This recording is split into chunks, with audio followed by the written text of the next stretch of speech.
O nosso tema da manhã de hoje é resultado de uma abordagem que fazemos com um tempo muito mais amplo do que esse. Mas não negamos que temos que nos sentir até privilegiados, porque eu tenho uma síndrome de congressos que é sempre pouco tempo para as conferências. E no Foresp teve um tempo muito alargado, excepcional ontem e hoje. Temos a manhã inteira para discutir esse tema: o Espiritismo, a Bíblia e as religiões. E falo isso porque o tema é significativamente controverso, devido à complexidade que encerra. Nós falamos ontem, repetidas vezes, sobre as nossas limitações e tradições, e hoje nós vamos enfocar dentro desse tema exatamente a necessidade de estarmos atentos a essa realidade das limitações e das tradições. Aqui no Ocidente, todas as religiões consideradas cristãs são segundo a Bíblia. Todas, sem nenhuma exceção. Os seus adeptos e simpatizantes consideram a Bíblia como um livro sagrado. Para alguns, escrita por Deus. Para outros, inspirada por Deus.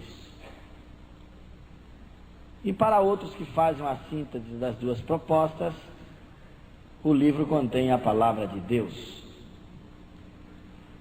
Todas as religiões que se fundamentam nas Escrituras Sagradas são radicalmente a favor da infalibilidade bíblica, da inerrância dos seus textos, e acreditam convictamente ser um livro sagrado. A Bíblia constitui uma peça intocável no que diz respeito ao seu conteúdo, por parte de todos aqueles que seguem os seus ensinamentos. Entretanto, para nós espíritas, para os pesquisadores, não podemos aceitar de maneira alguma a inerrância bíblica e a sua infalibilidade. Também não aceitamos que Deus escreveu a Bíblia, nem que tudo que está ali contém a palavra de Deus. Antes mesmo de adentrar na abordagem de forma mais fecunda, queremos ressaltar que a nossa proposta nesta manhã de hoje não é de desfigurar a Bíblia, nem de tirar da Bíblia o seu grande valor, mas apenas fazer uma reflexão de caráter frio, racional, lógico, científico, sem desfazer o sentido e o valor histórico e profundamente espiritual desse livro. Falar da Bíblia hoje é uma espécie de tabu, porque as pessoas consultam a Bíblia como fosse regra máxima para as suas vidas. Me recordo que tive um amigo que nas vésperas do vestibular, depois da inscrição feita de viajar 300 quilômetros, ele disse: tenho que consultar ao Senhor se devo ou não fazer o vestibular. Ué, mas você não consultou ainda? Não, o testemunho do Senhor tem que ser na hora da prova. Abriu a Bíblia e demorou de levantar a cabeça. Ele queria fazer direito. Não sei que texto ele leu, mas ele levantou os olhos assim, meio triste, e disse: o senhor não quer que eu faça o vestibular? Eu disse: mas como? Ele disse: está aqui escrito. Não devo contrariar a palavra dele. Ele era protestante. E eu disse: mas por que é que você não consultou antes de pagar a inscrição e viajar 300 quilômetros?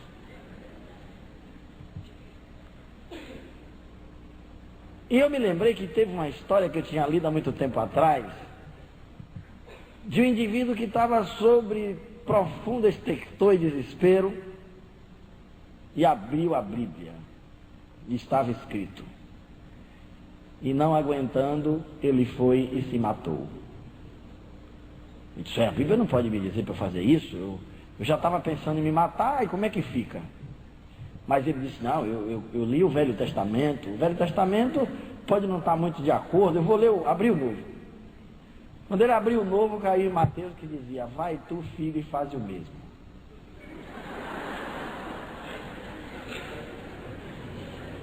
E as pessoas às vezes são tão radicais que não fazem nada sem consultar a palavra do Senhor. Nós vamos observar que esse tipo de comportamento, sem fazer nenhuma ofensa, de certa forma ele é um tanto fanatizante e alienante. Há uma campanha mundial que diz: leia a Bíblia, leia a Bíblia, leia a Bíblia. Pessoalmente eu não aconselho ninguém ler a Bíblia se não tiver cultura e maturidade espiritual para isso. Senão você incorre nos dois problemas: fanatização e alienação. A primeira coisa que nós temos que perceber é que a Bíblia foi escrita há muitos anos atrás em línguas mortas, cujo povo não existe para dominar mais o idioma. O Cristo não escreveu nada, nem uma linha. E todas as religiões que seguem a Cristo se fundamentam no que disseram que Jesus disse. E hoje tem a maior confusão em torno do disse-me disse que Jesus disse, mas ninguém sabe se Jesus disse o que disseram realmente que ele disse. Temos mais de 1000 doutrinas, segundo a Bíblia. Mais de 100 religiões que dão uma interpretação bem particular, bem própria. Todas elas dizem que está com absoluta verdade. Cada um traduz algumas passagens segundo os seus conceitos, suas ideias. E tem alguns que são mais alargados e dizem: não devemos nos apegar à letra que mata, mas sim ao Espírito que vivifica. Mas nós observamos que esse Espírito que vivifica também é a conveniência de cada um. A Bíblia é um livro tão frágil de razões lógicas que dá margem a mais de 100 interpretações religiosas diferentes. A última que eu li e me assustei é que um pastor protestante dos Estados Unidos encontrou na Bíblia argumentos para defender a pena de morte, porque disse que isso foi inspirado também por Deus. Nós vamos ver uma coisa muito interessante. Se a Bíblia foi escrita em idiomas mortos, também ela atravessou muitas dificuldades. Jesus falava um dialeto que não era nem a língua na qual disseram o que ele disse, que ele tinha dito. O Velho Testamento contém passagens tão absurdas que Deus não poderia ser Deus para dizer aquelas bobagens. Eu vou ler alguma para vocês, para ver se alguém discorda de mim e me convence do contrário.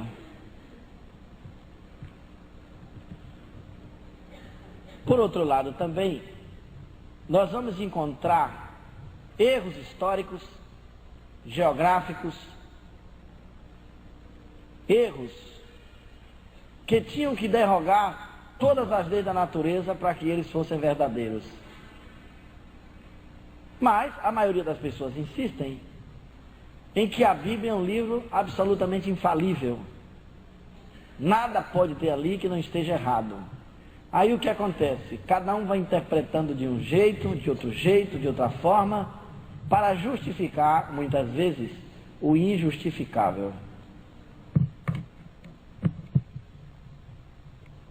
Em verdade, nós vamos perceber uma coisa. Isso aconteceu com todas as religiões. Todos os livros sagrados das grandes religiões sofreram deformações com os séculos. Sofreram adaptações para poder serem conduzidos conforme os interesses pessoais dos homens que instituíram as religiões. Mas vamos fazer uma viagem rápida por algumas passagens do livro que se pensam que é de Deus.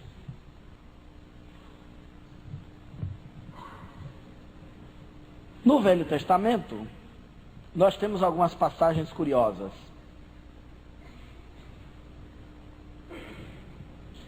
Vamos falar um pouco sobre o arrependimento de Deus.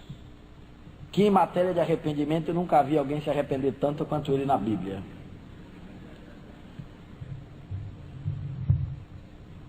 Está escrito o seguinte: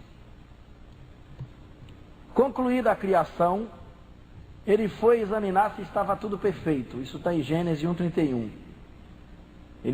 O fato dele examinar se estava perfeito já pressupõe a ideia de que ele podia fazer alguma coisa imperfeita. Senão ele não precisava examinar. No entanto, logo se arrependeu quando viu que a maldade se multiplicava na terra. Gênesis 6:6. Como se a consciência e a onisciência não fossem qualidades inerentes a Deus. Arrependeu-se da criação, no Gênesis 6:6, bem como do mal que prometera fazer ao povo, em Êxodo 32:14. Arrependeu-se de haver feito o rei a Saul, está em Samuel 15:11. Também se arrependeu de Amós, bem como do mal que prometeu a fazer a Nínive. Na verdade, apesar de não ser homem para que minta, nem o filho do homem para que se arrependa. Está escrito em Números 23:19. Jeová se arrependeu tantas vezes que chegou a se declarar em 15:16 de Jeremias, cansado de se arrepender. Sendo Deus a infinita perfeição, é claro que não poderia jamais se arrepender de nada que houvesse feito. Então, como é que querem que tudo quanto se encontra na Bíblia tenha sido escrito diretamente por Ele? O Deus que amamos, adoramos, não pode estar sujeito às paixões humanas. Não se concebe um Deus de infinita perfeição tomando de rancor, pronto a descarregar sobre as criaturas a sua tremenda ira. E, no entanto, embora ele se diga misericordioso e piedoso, tardio de se irar, e grande beneficência e verdade, contam-se para mais de 600 acessos de cólera entre os livros de Êxodo e o 2º de Reis. E o Jeová do Velho Testamento, que deu ao seu povo eleito o mandamento não matarás, mandava exterminar os inimigos e até os amigos com incrível ferocidade. Assim é que, a despeito de que Deus é a verdade e nele não há injustiça, justo e reto, como está em Deuteronômio 32:4, apesar de ser um Deus que faz justiça ao órfão e à viúva e ama o estrangeiro, vejamos como se exercitava na prática esse amor de Deus do Velho Testamento. Diz lá, no Deuteronômio, esse livro que todo mundo evoca, para dizer que é proibido evocar os mortos. É bem engraçado, todo mundo diz assim: A Bíblia diz que é proibido evocar os mortos. Isso está no Deuteronômio. Mas ninguém lembra o que está no Deuteronômio em relação às outras atrocidades que também lá tem dito. Uma das coisas do Deuteronômio está escrito lá: quando chegardes a uma cidade a combatê-lo, a pregoar-lhe a paz, se não fizer paz de todo varão que nela houver, passarás ao fio da espada. Salva as mulheres, as crianças e os animais. Deuteronômio 20, 10, 13 e 14. Mas isso valia para as cidades distantes, para as próximas. Nenhuma coisa que tem fôlego deixarás com vida. Deuteronômio 20, 16. E com relação ao seu próprio povo, cada um tome a sua espada e mate cada um a seu irmão, cada um a seu amigo, cada um a seu vizinho. E mataram os 3.000 dos israelitas que haviam adorado o bezerro de ouro. Mas Moisés não matou seu irmão Arão, que foi o fabricante do ídolo. Já tinha pistolão naquele tempo. E olha que Moisés desceu do Monte Sinai e estava escrito nas tábuas das leis: não matarás. Isso está em Êxodo 32, 28. Se teu irmão, teu filho, tua mulher ou teu amigo te convidar para servir outros deuses, certamente o matarás. Deuteronômio 13, 6, 9. Se o povo de uma cidade incitar os moradores e servir outros deuses, destruirás ao fio da espada tudo quanto nela houver, até os animais. Deuteronômio 13, 12 e 15. Jeová disse ao povo: perfeito serás como o Senhor teu Deus. Eis como o povo eleito procurava imitar essa perfeição. Moisés, que era o mais manso de todos os homens que havia sobre a terra, desce do Sinai com as tábuas da lei, onde constava o mandamento: não matarás, e logo, para passar a teoria à prática, manda matar 3.000 dos seus compatriotas. E ainda por cima pede a bênção de Deus para os assassinos. Isso está em Êxodo 32, 28 e 29. Josué conquistou todas as cidades da prometida Canaã, destruindo totalmente a toda a alma que nelas havia. Destruindo tudo, porque o Senhor planejava por Israel, porque afinal, das muitas cidades conquistadas, nada restou que tivesse fôlego, porque o Senhor via que os seus corações se endurecessem, para sair ao encontro de Israel na guerra, para destruí-lo totalmente, para se não ter piedade deles, mas para os destruir a todos, como o Senhor tinha ordenado a Moisés. Em Josué 11, 20, como ordenara Jeová a Moisés, assim Moisés ordenou a Josué, e assim Josué o fez. Josué os destruiu totalmente, tomou toda a terra e deu em herança aos filhos de Israel. É de estranhar que os israelitas estejam agora tentando recuperar essa herança. Jefé, juiz em Israel, oferece ao Senhor em holocausto sua própria filha, e ele aceita. Em Juízes 11, 31, e em seguida mata 40.000 efraimitas, também judeus. Juízes 12, 6. Os israelitas matam 25.000 da tribo de Benjamim, passando ao fio da espada até os animais por ordem do Senhor, e depois dizimam a tribo de Gileá, poupando apenas 400 virgens para os que haviam sobrado dos benjamitas. Samuel era vidente de Deus. 9:19, Samuel. Mas mandou que o rei destruísse totalmente os amalequitas, matando desde o homem até a mulher, desde os meninos até os de mama, desde os bois até as ovelhas, e desde os camelos até os jumentos. E Samuel 15, 13. Mas Saul poupou os animais e por isso foi castigado. Foi muito piedoso. Em Samuel 15, 26. Enquanto Samuel despedaçou o rei amalequita diante do Senhor, os amalequitas pagãos eram mais humanos, porquanto tomaram a cidade de Davi, e a ninguém mataram, só levaram cativos. Samuel 32. Mas Davi os perseguiu e matou a todos os amalequitas, porque essa fora a ordem do Senhor. Só tendo escapado 400 mancebos que fugiram. Samuel 30, 17. Mas as outras coisas a relatar. Porque o irmão de Moisés, Arão, fabricaram um bezerro de ouro para ser adorado pelos judeus, Jeová pede permissão. Veja, Jeová que pede permissão a Moisés para destruir o povo. Não é nem Moisés que pede a permissão a Jeová. E porque o irmão de Moisés fabricou. Está em Êxodo 31, 10. Porém este o repreende. Imagina, Moisés repreendeu Deus. E ele se arrepende, de novo. Êxodo 32, 14. Deus manda Davi recensear o povo. E como este obedece, e logo em seguida se mostra arrependido, Jeová manda uma peste que dizima 70.000 israelitas. Segundo Samuel 24, 15. Mas depois ele se arrepende. E o próprio Davi lhe verbera a injustiça. Se fui eu que pequei, por que castigaste esses inocentes? Fala Davi para Deus. Esse mesmo Jeová deu ainda instruções inusitadas, como as contidas em Deuteronômio 23, 12, 25, 11 e 12. Mandou que o profeta Ezequiel comesse fezes humanas com pão.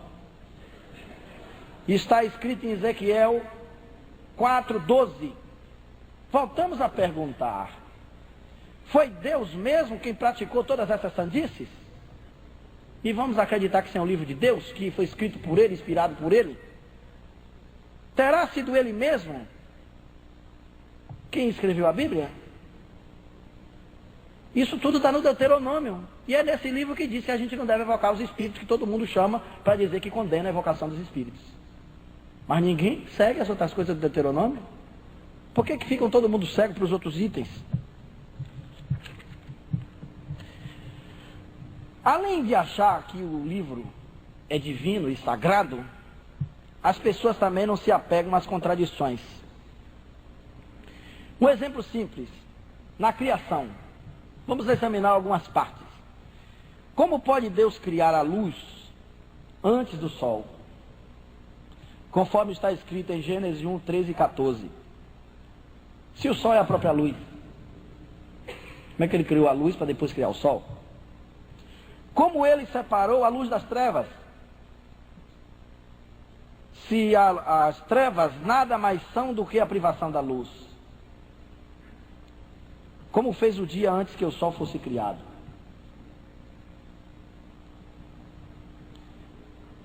Como pode explicar o fato de Adão e Eva ter sido o primeiro homem a habitar a terra? Se Caim, quando matou Abel, foi expulso do Oriente e no local da sua expulsão ele encontrou a mulher com quem se casou e construiu uma cidade. Como é que poderia ter uma mulher lá se ele fosse o primeiro filho de Adão e Eva? E construiu uma cidade para quem morar? Sozinhos os dois? Por que se atribuiu à serpente o papel de Satã? Se a Bíblia apenas diz que a serpente era o mais astuto dos animais. Que língua falava essa serpente? E como andava antes da maldição de ser condenada a passar a se arrastar sobre o ventre e comer pó? Será que a serpente andava de suspensório, com 2 pés embaixo? Como explicar a desobediência da serpente, se nunca se ouviu falar de cobra que comesse pó? E como explicar que tantas mulheres possam hoje dar à luz sem dor a tantos homens, comam o seu pão sem precisarem do suor do seu rosto? Porque está em Gênesis 3, 16, 19, contrariando o que o Cristo dizia. Como pode ser punido com tanto rigor um ente primitivo como Adão, que não sabia discernir entre o bem e o mal? E a prova disso se encontra no verso 22, quando está escrito: eis que o homem é como um de nós, bebendo o bem e o mal, sabendo o bem e o mal. Caim cometeu um fraticídio e não mereceu uma pena tão severa, a despeito da maldição. Fugitivo e vagabundo serás na terra. Gênesis 4, 12. Foi para Nod. Foi lá que ele constituiu a família dele e encontrou uma mulher que a gente não sabe também de onde ela veio. Uma outra coisa. Vamos ver aqueles dados curiosos. Vocês lembram do dilúvio? Da Arca de Noé? Eu não sei se todo mundo estava lá, mas dizem que choveu tanto que inundou a terra toda. O primeiro problema é um problema lógico. De onde veio tanta água se a água do céu é fruto da evaporação da água da terra? Então como é que choveu? Veio de onde essa água para inundar tudo? Aí tem mais a ideia da arca, que ele ainda dá as medidas.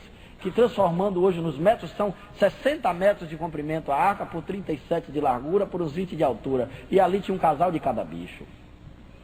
E o que é interessante é como é que Noé e sua turma fez para a cobra não comer o sapo, o leão não se alimentar da lebre, e não tinha na arca de Noé uma almoxarifada de alimentos. Depois a população da arca era muito pouca, como é que essa turma limpou os dejetos de tantos animais? Porque acabou com tudo, e depois ele tinha que levar um casal de cada um para tudo ser refeito novamente.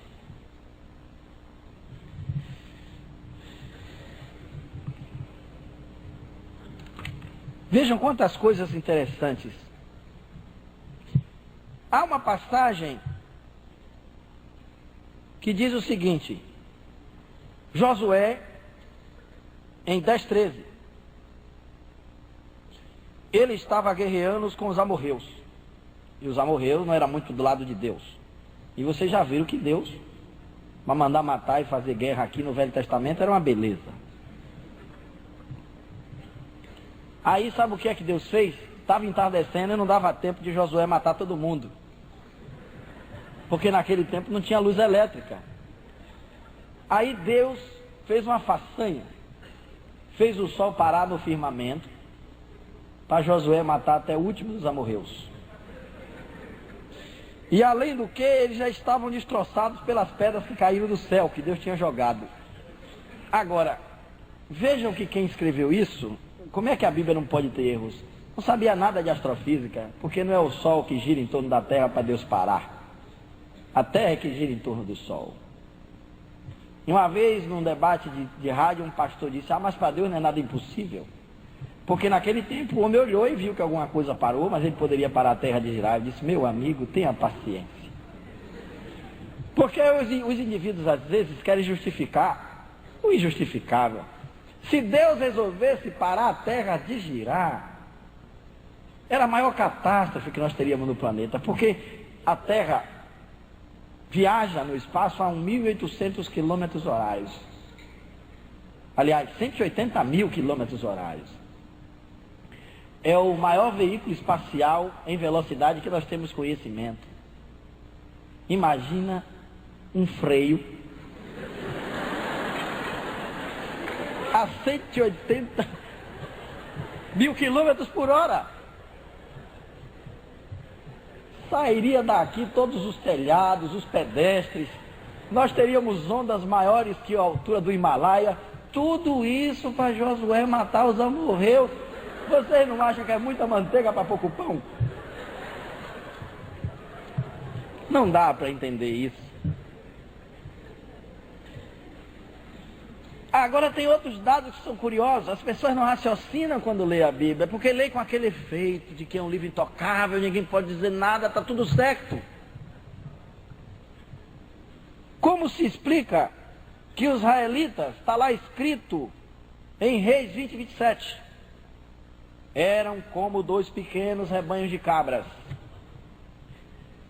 Mas como é que eles puderam ferir num só dia e matar 100.000 sírios? E ainda por cima, derrubaram o muro da cidade, caindo sobre 27 mil restantes. Que murozinho pequeno, hein? Para ter 27 mil pessoas do outro lado. Além deles matarem 100 mil num dia, olha que o pessoal era do tamanho do rebanho de cabra. Derrubou um muro que matou 27 mil que estava do outro lado. Como é que se mata 100 mil pessoas em um dia sem armas poderosas? Naquele tempo no máximo tinha lança, faca, pedra, funda. A bomba atômica caiu em Hiroshima e Nagasaki, só matou 80 mil de explosão. 200 mil passou 6 meses matando depois. Imagina, 100 mil mortos num dia por uma turma que não era mais que um rebanho de cabra.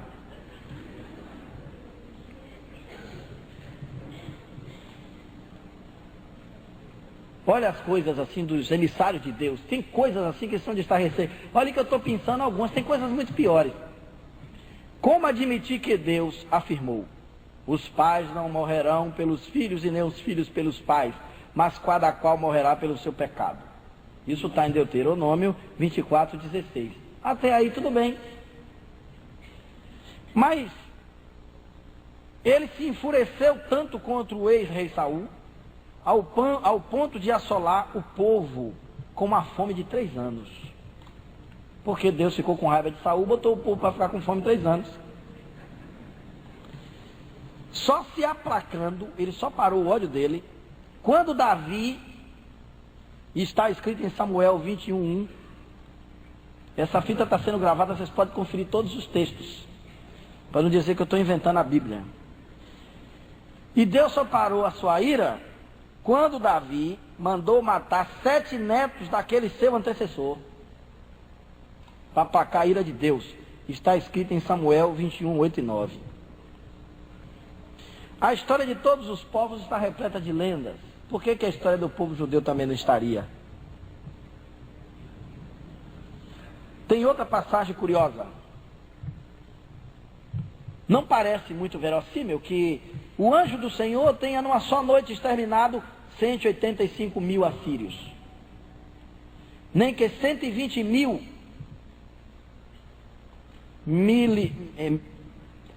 midianitas tenham sido mortos pelos 300 de Gedeão. Juízes 8:10. Naquele tempo a arte de fazer guerra superava a potência nuclear de hoje. Nem que os judeus tenham eliminado em um só dia 120 mil da tribo de Judá. Todos homens poderosos por terem abandonado o Senhor Deus de seus pais. E o motivo da morte eram as coisas mais incríveis. E ainda levado cativos 200 mil mulheres e crianças do seu povo irmão, que foi feito escravo. O que é dizer dos 500 mil homens escolhidos que caíram feridos de Israel? E o que dizer de 1 milhão de etíopes que foram destroçados sem restar nenhum sequer? Será que a Etiópia, naquela época, já dispunha de 1 milhão de habitantes? Esses dados estatísticos são impossíveis. Não existiam nações com essa população naquele tempo.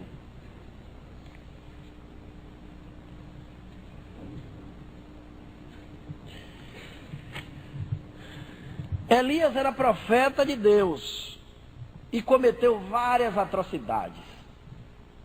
Matou 400 profetas de Baal, Reis 18, 22 e 40, e depois 6 soldados enviados por rei Azaías. E mesmo assim foi arrebatado ao céu num carro de fogo com a maior glória, porque Deus levou. Como está escrito em Reis 2:11. E o seu sucessor Eliseu, só porque uns rapazinhos caçoavam dele com a irreverência própria da juventude, amaldiçoou-lhes em nome de Deus, saindo do bosque com 2 ursas que despedaçaram 42 meninos. Como está escrito em Reis 2, 23 e 24.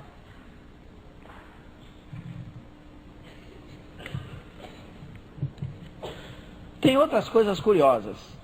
No Novo Testamento, João afirma: Deus nunca foi visto por ninguém. João também diz em 1,18: e ninguém jamais viu a Deus.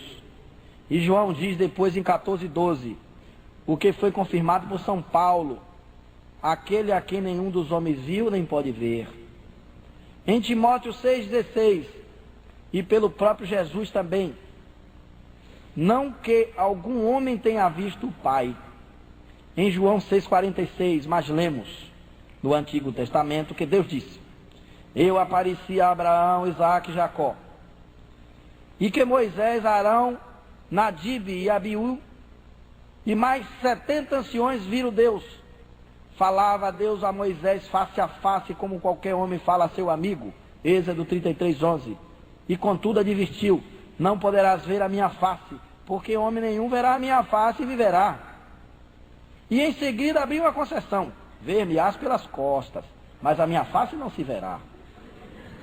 E no entanto o próprio Deus afirmou: eu falo com Moisés boca a boca, e ele vê a forma do Senhor. E mais, em Números 12:8, cara a cara o Senhor falou conosco, no monte, no meio do fogo. E Moisés, a quem o Senhor conhecera cara a cara, Deuteronômio 34. E finalmente, Deus por 2 vezes apareceu a Salomão, em Reis 11:19. Afinal, alguém viu ou não viu Deus? Não é preciso que respondamos essa indagação, pois temos por verdade que Deus jamais foi visto por ninguém, e que as aparentes discrepâncias podem ser atribuídas ou à intenção de enfatizar a experiência para valorizar o ensino, ou ao fato de serem vistos espíritos de elevação espiritual superior que foram confundidos por Deus. Olha, minha gente, só essas passagens dá para a gente ver que a Bíblia não é assim tão inerrante quanto se pensa.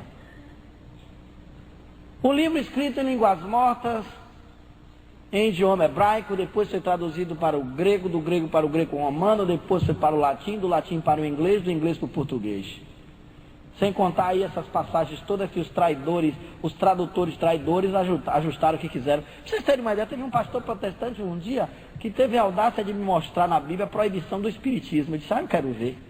Aí estava escrito lá, que é proibido consultar a médios, adivinhos e qualquer prática do espiritismo. Eu disse, mas que coisa absurda. E está lá a palavra espiritismo e médium.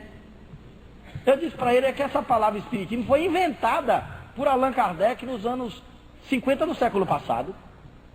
Se a Bíblia foi escrita há 2000 anos atrás, como é que o senhor botou uma palavra espiritismo que não existia no vocabulário dos povos antigos?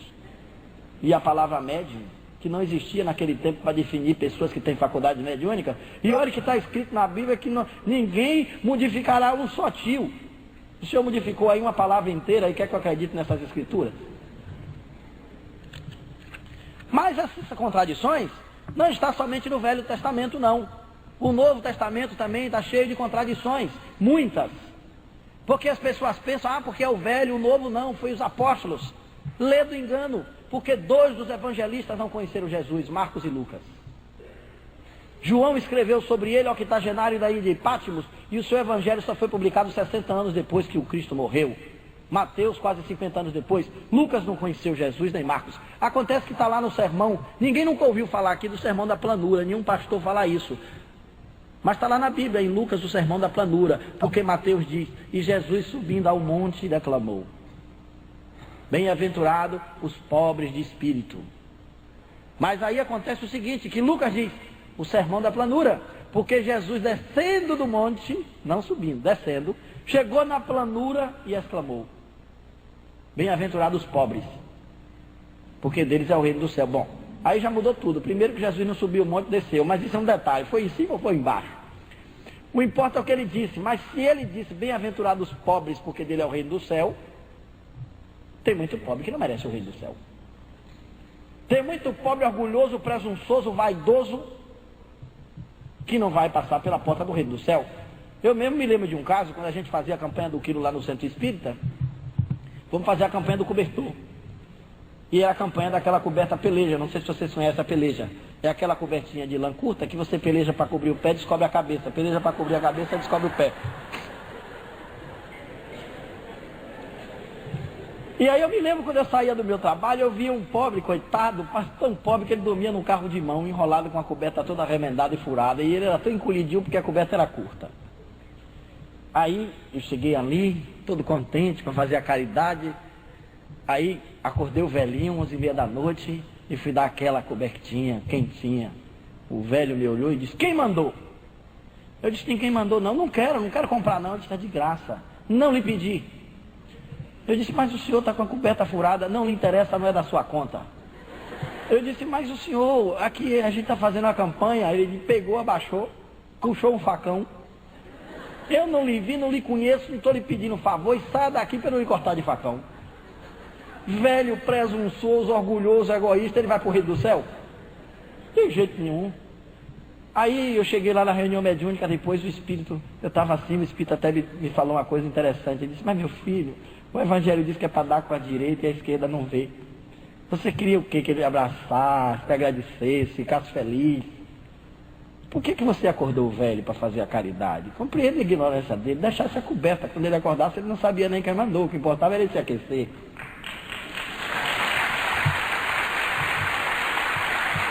Aí eu segui. Segui o conselho do Espírito. Aí fui lá no outro dia, assim, bem devagarinho. Confesso a vocês que não foi tanto pela caridade, que não tinha mudado de um dia para o outro, mas eu estava com medo do facão. Botei o cobertor e deixei lá. Passado uns dias ele está enroladinho com a peleja, sem saber quem foi que deu para ele. Mas, quando Mateus disse, bem-aventurados os pobres de espírito, já fica diferente, porque tem os pobres de espírito e aqueles que são de espíritos pobres, que também não é a mesma coisa. Veja que a palavra tem mais sentido. Isso mostra que com o tempo, as informações que saíam boca a boca na tradição do povo foi perdendo as suas bases, as suas origens. Muitas outras passagens, jamais o Cristo poderia ter dito algumas coisas que disseram que ele disse, porque senão ele não seria o Cristo.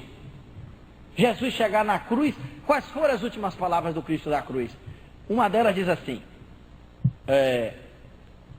Pai, em tuas mãos entrego o meu espírito. A outra diz, Pai, por que me abandonaste? Será que Jesus dizia uma bobagem dessas? Porque se ele dissesse isso, ele estava sendo fraco. Se achando abandonado por Deus. Pai, por que me abandonaste? Não teria sentido. Nenhum sentido. Há até um escritor espírita notável, Carlos Torres Pastorino, que faz uma tradução dos evangelhos no grego. Ele diz que se Jesus tivesse dito, conforme está nos textos, seria, Pai, o quanto tu me glorificastes. Aí tinha sentido. Mas um evangelista diz isso.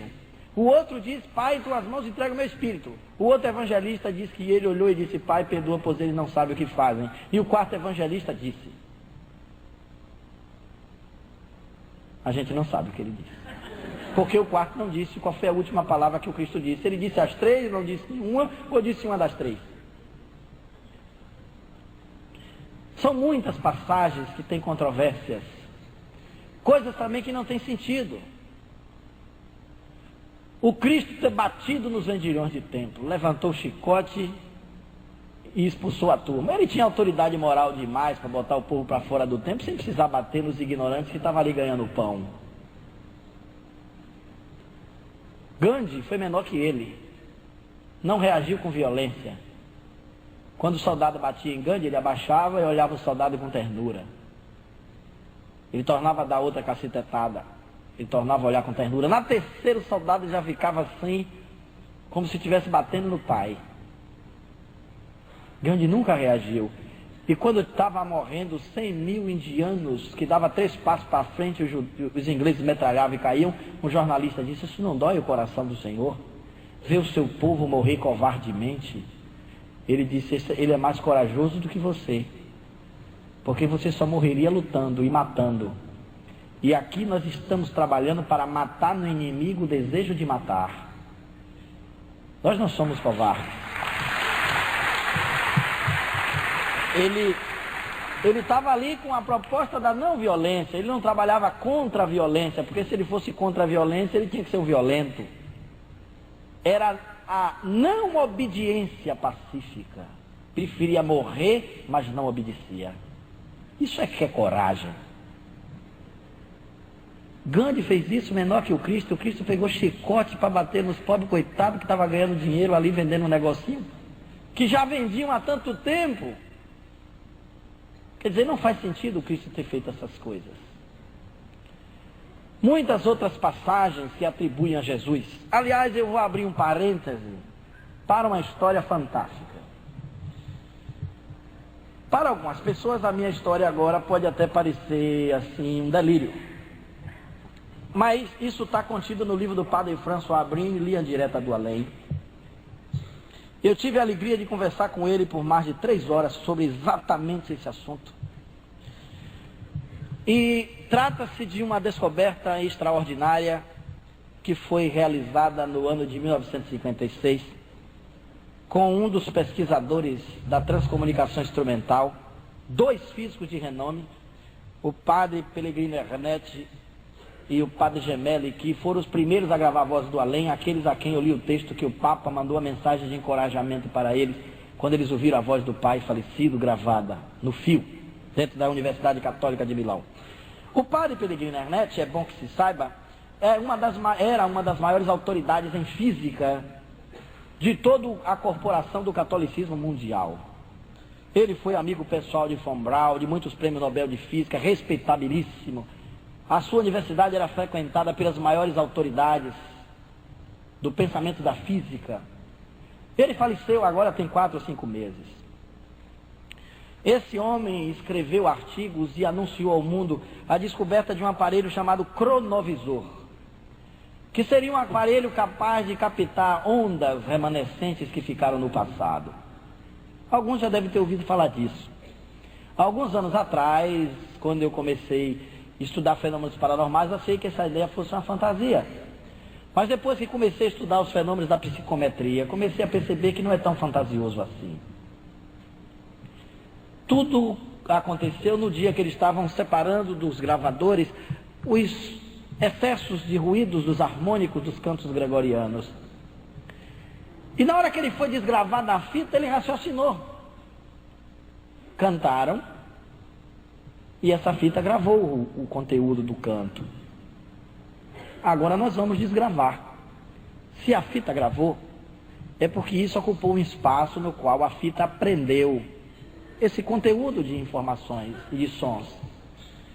Se eu desgravar, isso vai desaparecer ou apenas vai sair do lugar?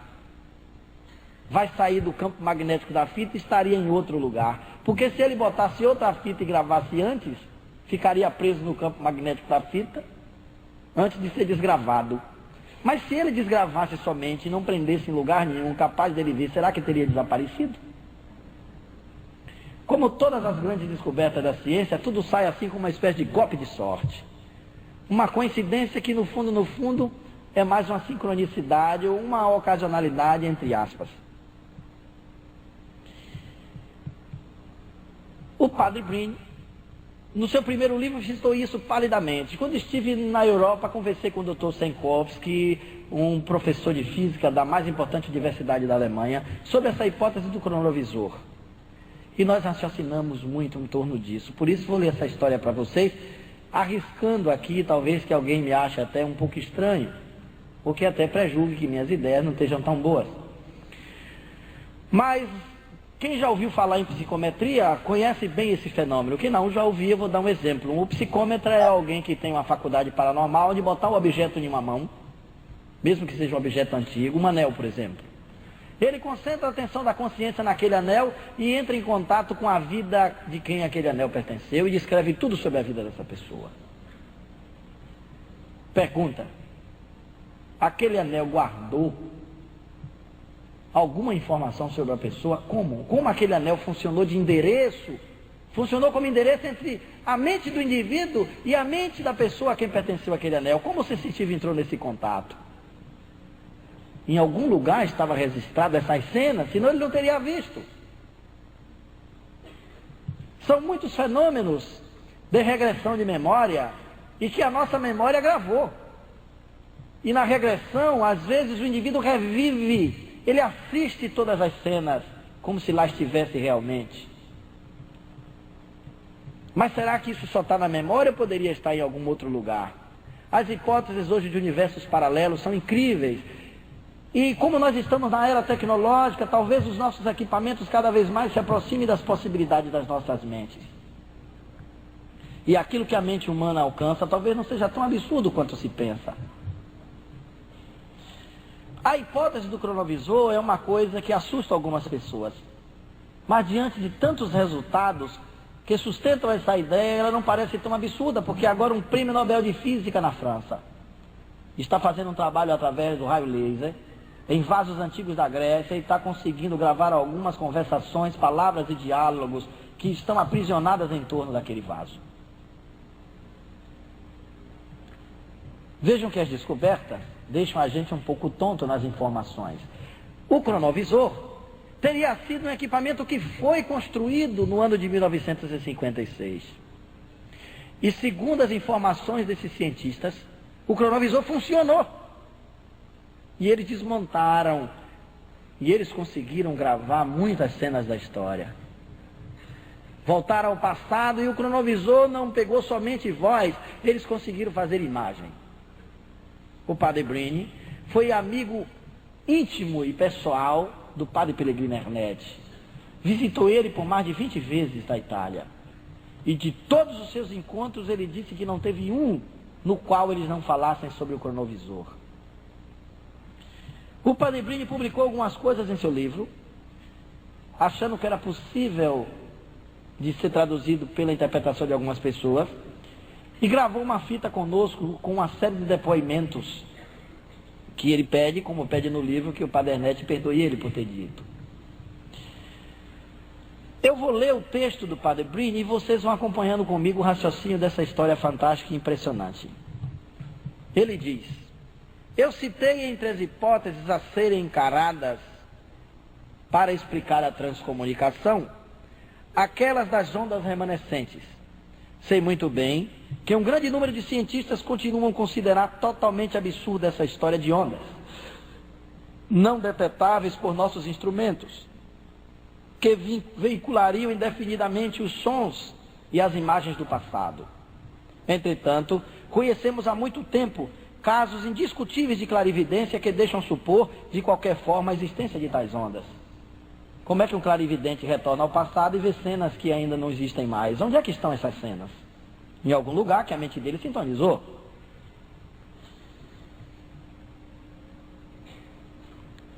Um aspecto particularmente desconcertante desse fenômeno assume hoje, à luz da ciência contemporânea, um novo valor. A maioria dessas visões à distância parecem, com efeito, desafiar não apenas as leis do espaço, mas também aquelas leis do tempo. Assim, por exemplo, quando Girard Grosset, o conhecido médium de Utrecht, conseguia localizar uma pessoa desaparecida, morta ou viva, ele dava, ao mesmo tempo, indicações precisas sobre as circunstâncias e o momento em que seria reencontrada. Dessa forma, ele se submeteu centenas de vezes em condições rigorosas de observação ao famoso teste da cadeira vazia, entre aspas. Ele descrevia a pessoa que se sentaria em uma determinada cadeira, apenas indicando na planta de uma sala, quando nem mesmo os organizadores do teste sabiam em qual sala ocorreria a experiência, e nem qual a pessoa que se sentaria naquele assento pré-indicado. Ainda recentemente, tais estudos foram retomados nos Estados Unidos, na Universidade de Princeton, por Herbert John e sua colaboradora Brenda Dunn. Os resultados publicados por eles são impressionantes e comportam essa mesma característica, a transcendência em relação ao tempo e ao espaço. Parece, inclusive, que as visões pré-cognitivas sejam um pouco mais frequentes que aquelas retrocognitivas. Ou seja, as pré-cognitivas do futuro, retrocognitivas do passado. Mas nada disso parece causar espanto a Oliver Costa de Belgrad, autor do prefácio da versão francesa do livro John. Segundo ele, trata-se apenas de uma das manifestações da não separabilidade quântica e da invariação Lorentz-Luders, um quadro conceitual pronto para a percepção pré-cognitiva à distância. Parece que no nível quântico da realidade, o tempo e o espaço não contam. Portanto, começamos a compreender por que a existência dessas ondas remanescentes e suas curiosas propriedades não seriam assim tão absurdas. Isso basta para que eu ouse falar de uma descoberta ainda mais impressionante que todas as outras já citadas aqui. Trata-se dessa vez de uma verdadeira máquina do tempo, que não nos transporta fisicamente como se vê em alguns filmes de ficção científica, o que seria bom demais. Trata-se apenas da captação dos sons e das imagens do passado, de qualquer passado, do mais longínquo ao mais recente. Sei que pode parecer inacreditável e que, acrescentando estas páginas ao meu livro, corro o risco de provocar uma catástrofe, ou seja, os leitores, bem ou mal, me poderão acompanhar até aqui e pensarão que estou indo longe demais e começarão a duvidar seriamente do que já falei. Mas eu já tratei desse assunto em um livro precedente, mas ainda não disse tudo, não forneci muitos detalhes. A citação anterior serviu-me para testar um pouco as reações. Como essa história estava diluída em meio a uma grande quantidade de outros fenômenos, todos fantásticos e pouco conhecidos, acabou por não ser tão observada. Apenas alguns leitores e justamente os cientistas procuraram me falar a respeito desse assunto. Haviam ficado espantados, mas nem tanto. Afinal, hoje se fala mais frequentemente de tais fenômenos. Em alguns anos a situação evoluiu um pouco. Os programas de televisão discutindo o assunto multiplicam-se em todos os países e estou em condições de confirmá-lo. Os artigos e revistas também. Às vezes em tom cético, mas o assunto está sendo tratado. Cada redator, cada programador sente-se mais ou menos obrigado a abordar esse tema. Porém, o que me levou a falar um pouco mais a esse respeito foi o fato de ter visto que nosso último prêmio Nobel de Física, George Charpak, não hesitou em contar que realizava pesquisas que no fundo são bastante próximas dessas, as quais tratamos. Com raio laser ele tenta captar parte da antiguidade grega, ecos e sons do passado. O que me contavam há já quase 30 anos não era, pois, tão absurdo assim. Mas é preciso que eu conte as circunstâncias nas quais tive conhecimento desses assuntos. Eu acabava de obter a minha licenciatura em Santa Escritura no Instituto Bíblico em Roma. Entretanto, mais que pela exegese dos livros sagrados, eu me interessava há muito tempo pela tradição dos cristãos do Oriente. Eu já tivera em Roma, relata o padre Brini, a oportunidade de poder estudar um bom número de mosaicos bizantinos e aproveitava as férias escolares para conhecer aquelas existentes em Ravenna. Faltava-me visitar um lugar de forte influência bizantina, Veneza. Ao concluir meus estudos e voltar para a França, decidi fazer um desvio em meu roteiro e passar pela cidade dos Doges. De carona, como sempre, pois não dispunha de recursos financeiros para ir de trem, mas não me arrependera do esforço feito. Ao visitar a célebre abadia beneditina de San Giorgio de Maggiore, encontrei como por acaso um estranho monge, o padre Pellegrino Ernetti. Ele esperava seu vaporeto no pequeno cais que existe bem em frente ao monastério. Eu também estava esperando, não me lembro mais com exatidão como começamos a conversar. Com certeza algum comentário altamente filosófico sobre as irregularidades do clima ou das embarcações. Mas o fato é que ele acabou perguntando, mais por gentileza do que por verdadeiro interesse, de onde eu vinha e qual o motivo da minha presença em Veneza. O padre Ernetti havia estudado tantas línguas estrangeiras quanto eu. Começamos logo a falar de teologia e de Sagrada Escritura. Não demorou muito e eu já lhe confiava a minha irritação a respeito dessas novas interpretações das Escrituras, que consistem em ver ali apenas um conjunto de símbolos sem sentido, sem grande relação com alguns fatos, e aqueles exagerados que consideram tudo absolutamente reais, e mesmo no que diz respeito à vida do Cristo. Ele me disse então algumas palavras a respeito de um aparelho misterioso que poderia silenciar todos aqueles belos discursos. E acrescentou: veja, o senhor terá que ensinar em breve em um grande seminário. O padre Brini acabava de se formar. Então, caso tenha tempo, vá me visitar no monastério amanhã à tarde. Falaremos a respeito de tudo isso com mais calma. No dia seguinte, peguei novamente o vaporeto rumo à pequena ilha de San Giorgio. Bastante intrigado com o que me esperava, se eu soubesse, argumenta padre Brini. Aqui está mais ou menos o resultado daquele longo encontro. Tudo começara, como já mencionamos anteriormente, com o extraordinário incidente ocorrido no Laboratório de Física Experimental da Universidade Católica de Milão, envolvendo o padre Gemelli Ernetti, que filtrava cantos gregorianos para a eliminação de harmônicos.